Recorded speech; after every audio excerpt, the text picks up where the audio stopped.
အနန္တစကြဝဠာကြီးကိုဗုဒ္ဓကနှစ်ပေါင်းထောင်ချီကြီးမှုပေးနေချိန်မှာကောင်းကင်ဘုံကိုတခြားမင်းနေရဲပြည်ကိုရမမင်းနဲ့ပင်လယ်ပြင်ကိုနဂါမင်းတို့ကအုပ်ချုပ်ပေးနေပါတယ်။နတ်ဆိုးတွေကလူသားတွေရဲ့လောကမှာပုံကွယ်နေကြသလိုလူသားတွေကလည်းမတင်မျိုးနဲ့တွေချမှတ်ထားတဲ့စည်းကမ်းတွေကိုလိုက်နာခဲ့ကြပြီးအားလုံးကဟန်ချက်ညီနေပါတယ်။စွာကြီးတဲ့တက်ရှိတကောင်မွေးဖွားလာပြီးနောက်မှာတော့အခြားအားလုံးကပြောင်းလဲသွားပါတယ်။အဲ့ဒီတက်ရှိကကြောက်တုံးကနေမွေးဖွားလာတဲ့ညောင်တကောင်ဖြစ်ပြီးမွေးတဲ့ကပါတီပေးဖို့စီစဉ်နေတဲ့တခြားမင်းရဲ့ကြောက်စိမ့်တဲ့တော်ကိုမျက်စိကလေးစားနဲ့လှမ်းပစ်ပါတယ်။တခြားမင်းကသူ့ကိုအာယုံလာနောက်တဲ့ညောင်လေးကိုအပြတ်ရှင်းပစ်ခြင်းပဲဗုဒ္ဓကတားလိုက်ပါတယ်။ဒီညောင်ကကြီးမားတဲ့စွာတွေနဲ့မွေးဖွားလာရုံနဲ့မကပဲအရေးကြီးတဲ့ကံကြမ္မာတစ်ခုလည်းရှိနေတာကြောင့်သူ့လန်းသူမဖောက်နိုင်တဲ့အထိလွတ်ထားဖို့တရားဟောပြီးပြတ်ကြွသွားပါတယ်။ကြောက်တုံးကမွေးလာတာဖြစ်လို့မိဘမရှိတဲ့ညောင်လေးကတခြားညောင်သားလေးတွေကိုအားကြပြီးအမေလိုက်ရှာပါတယ်။ဒါပေမဲ့သူတို့ကလေးမဟုတ်တဲ့ညောင်ကိုညောင်အမေတွေကမောင်းထုတ်ကြပါတယ်။ညောင်အကြီးကကြီးကညောင်လေးတွေကိုနေအောင်နဲ့မထွက်ဖို့တင်ပြပေးနေတော့သူကတော့သွားချင်ရသွားပြီးလှုပ်ချင်ရလုပ်ပါတယ်။နေအောင်နဲ့မထွက်ခိုင်းရတဲ့အကြောင်းရင်းကတော့ရေတကုံထဲမှာနေတဲ့မကောင်းဆိုးဝါးကြီးကောင်ကြောင့်ဖြစ်ပါတယ်။သူကရှေ့ကလမ်းပြတော့တခြားမြောင်လေးတွေကလည်းနေအောင်နဲ့လိုက်ထွက်လာတဲ့အခါမှာမကောင်းဆိုးဝါးကြီးကမြောင်လေးတစ်ကောင်ကိုဖမ်းသွားပါတယ်။အဲဒါကြောင့်သူ့ကိုမြောက်တွေအားလုံးကမောင်းထုတ်လိုက်ပြီးသိဝဲမြောင်တစ်ကောင်ဖြစ်လာပါတယ်။ကြောက်တုံးမြောက်ကသူ့ကိုတခြားမြောက်တွေပြန်လက်ခံဖို့အတွက်ရေတကုံထဲကမိစာကြီးကိုတိုက်ခိုက်ဖို့နင်းနေညံ့နေကြပါတယ်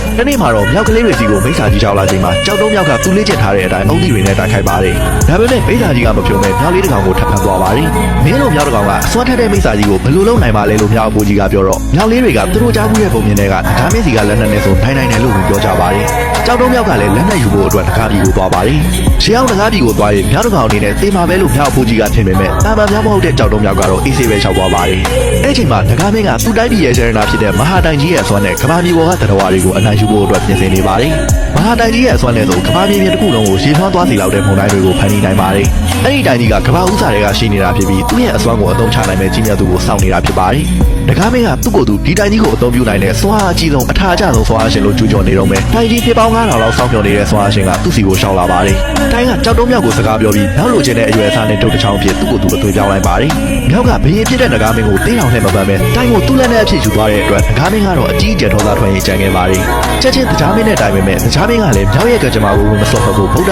မိန့်ထားလို့ဝင်မပါပဲနေပါတယ်။